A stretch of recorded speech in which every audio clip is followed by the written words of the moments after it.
Welcome back to the NGDL playoffs, boys and girls, and this is the semifinals match here against the Miami Dolphiones, my team, and the Silverback Mamoswines by Fat Jesus' team. As you can see, if you recall from the last video, we did swap out Carnivine for Raichu. We're probably not going to bring it. The real big heavy hitter, though, if you missed last video, is of course Tapu Bulu, which we obtained during the playoff draft. And our opponent this week is, as I said, the Silverback Mamoswines. Now, this is a team that we defeated handily in the regular season. Fat Jesus has actually just inherited the team from the original owner, the Venom Within, if you recall. And we beat him pretty handily, 5-0. But he has fought back into the playoffs and actually won his wild card match against Use.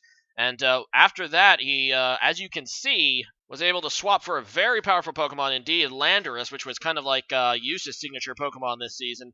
And it actually only cost him his Nidoking because he had $15 in cap space at the end of the playoff draft. He was able to swap a UU for an OU, and that makes his team super scary. Now, in the playoff draft, he was also able to pick up Slurpuff and Mega Manectric. Mega Manectric, I think, is huge for this team because one of the biggest things in the regular season, of course, was this team's lack of speed. Mega Manectric instantly fixes that, and Slurpuff, obviously, or Slurpuff, rather, has sweeping potential with Unburden and Belly Drum. So it's going to be a rough one. It's going to be a lot harder, I believe, than our first match. So let's go ahead and get into it. Once again, I decide to lead with Claydol, as he leads with Tree Hugger, his Torterra. Now, I'm unsure about what kind of set this is going to be. I kind of figure we might just trade Stealth Rocks at the very beginning. He ends up outspeeding me, which is weird because this is the Claydol I had with speed investment. So he must have some speed investment too on his Torterra, I'm thinking.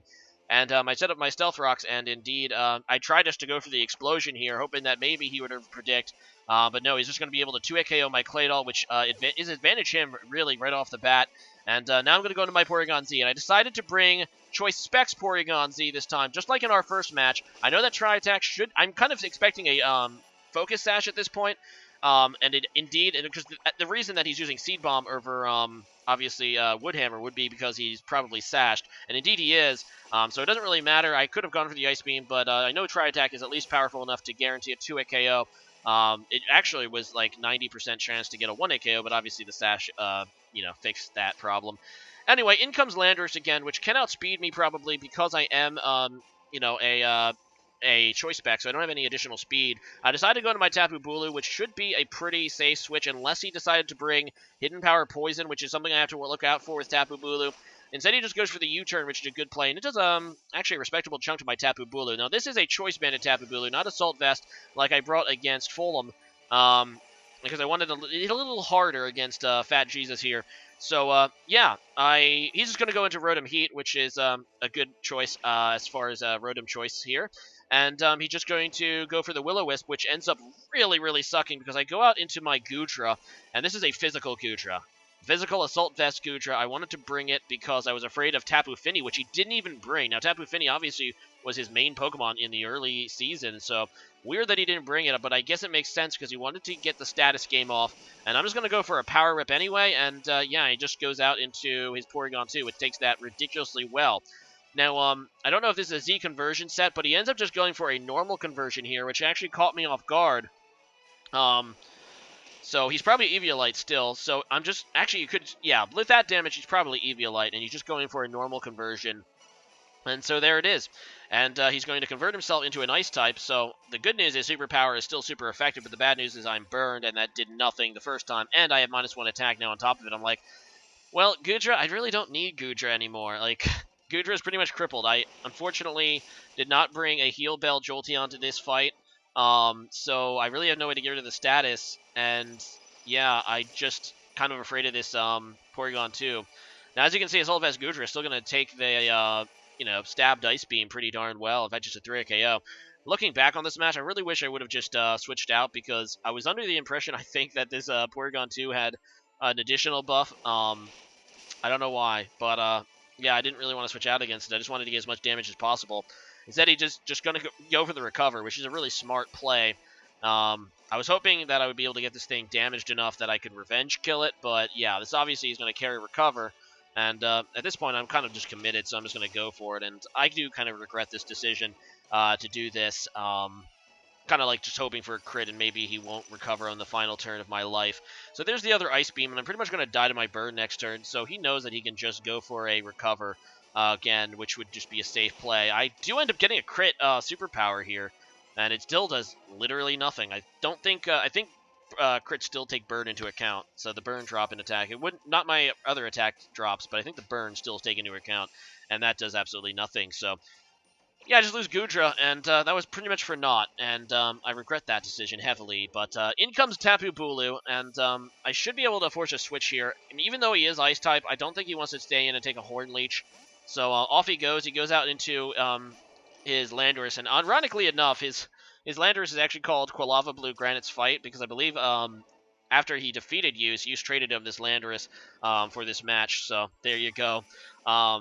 A little bit of Quilava Blue Granite's pride here, even though they got eliminated in the wildcard round. So, yeah, I just go for Stone Edge. It hits the Landorus pretty hard. And here I go into Jolteon because I'm actually thinking Flynium Z for whatever reason. Because I thought that he would try to bring Flynium Z, and that ends up being awful for me because I just lose my Jolteon, which also was my Z move user. I decided to bring the Electrium Z, and now I'm at a massive disadvantage. I go into my Greninja. I'm hoping here that he predicts Ash Greninja, which I thought he would, and not want to give me a easy transformation. So I instead just go for the U-turn. He ends up predicting that well again, and yeah, just goes for the Earthquake. So there you go. And yeah, I'm not really sure. Maybe he just called my bluff. Maybe he just figured, even if he does Mega Evolve, it's still a 5-3. So he knows that he can probably deal with Mega Greninja, or not Mega Greninja, but Ash Greninja. But anyway, I'm just going to go for a Horn Leash here against the Landorus to finish it off now, because it doesn't seem like it is Flynium Z. So the entire match I was thinking it was Flynium Z, and then it just wasn't. I have no idea what the item was on that guy.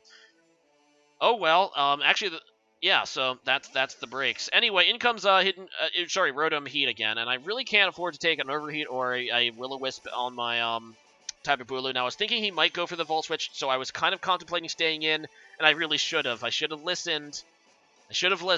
And yeah, I was just so convinced he would try to go for a Will-O-Wisp, and I switched out, and then I just lose Porygon-Z, which is actually no small loss, because not only is that another Pokemon of mine gone, but I could really hit, especially Porygon 2, pretty hard with adaptability boosted Tri-Attack, so I could not really afford to lose that. Should have just listened to my inner thoughts and my coach, and stayed in predicting Volt Switch, but I switch out and I lose my Porygon 2, and now I'm going to go into Greninja. He's finally going to go into Thor here, and now I am a Choice Scarf Greninja, once again bringing a physical Scarf Greninja. In fact, I think it's the same one I brought against Fulham, and I'm just going to go ahead and U-turn back into Tapu Bulu, which is going to get the Grassy Surge up, and also the resistance to electricity, although these things are almost certainly carrying a fire move. Anyway, he's going to Volt Switch, so there you go, and he's going to go into Slurpoof, which I thought was a weird move, because I don't think this guy, they actually nicknamed it Slurpoof, so man after my own heart, fat Jesus. But I thought that was a weird play. I have no idea why he's going into it here. I don't think he can kill me in one hit at this point, and I just can go for a Choice Banded Horn Leech. I don't think there's really anything he can do, and that's what I do, and that's just going to actually be delicious for my Tapu Bulu. I'm like, yummy, yummy, delicious Slurpuff. Now, I'm thinking this is actually a bulky Rotom Heat, and really is my only option is to stay in, because we did have Will-O-Wisp. I'm hoping I can outspeed it, because I am banded and I have some speed investment this time. But no, it looks like this Rotom Heat also has speed investment, because he outspeeds me and gets off an Overheat, and that kills Tapu Bulu, which pretty much means I need to sweep now with Greninja. So I need to go and just lock myself into my strongest move. Unfortunately, what I really needed was a kill on this thing to avoid this guy getting intimidated. He is going to kill Ball Washer here, his Rotom Heat. And Manectric's going to come in at half HP. I can outspeed it, and even after the Intimidate, kill that. But we saw how bulky that Porygon 2 was earlier. And especially, I think it's almost, yeah, it's definitely physically bulky Porygon 2. And after an Intimidate, unfortunately, I don't think I'm going to be able to get through those defenses. And obviously, he has reliable recovery and recover. Unless I get like a crit Gunk Shot and then a Poison Hacks and then like another crit Gunk Shot, I just don't see it happening. But I'm going to keep trying. You never know. And just go for that Gunk Shot. I am hitting every Gunk Shot. And as you can see, it does like 15%, maybe. And even though Thunderbolt isn't super effective, Greninja is not the bulkiest Pokemon. That will be a 3-hit KO with Thunderbolt. I'm just going to keep going for Gunk Shot. He's going to very wisely take the recover, knowing that he has this in the bag here with Porygon 2. very, very well played here by Fat Jesus. Ends up being a 1-0, but it's a game that I feel like he pretty much outplayed me on the critical turns, and he had the advantage from the very beginning. But still, very good game. We're going to get knocked out here in the semifinals to the Silverback Mamoswines, the team that I honestly had the best game of my regular season against. Really happy for him, though. And if you don't know the conclusion of the tournament because you weren't there, stay tuned for Friday when I will be posting the replay of the finals match between Sharpedo 43's Silmar Sylvians, which of course had the best regular season record at 11-3. Now after the two playoff games, they are 13-3, and this Fat Jesus led Silverback Mamoswine team that has also won now 2 games in the playoffs and is now 10-6.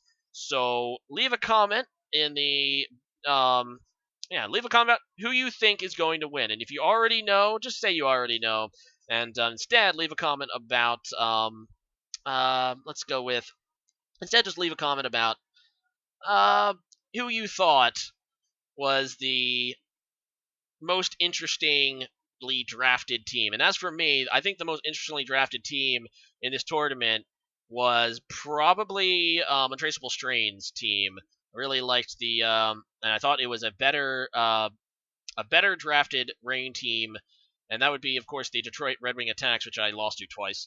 But I thought it was a better rain drafted team than the DC Septiles. But leave a comment about that, and see you guys again next time.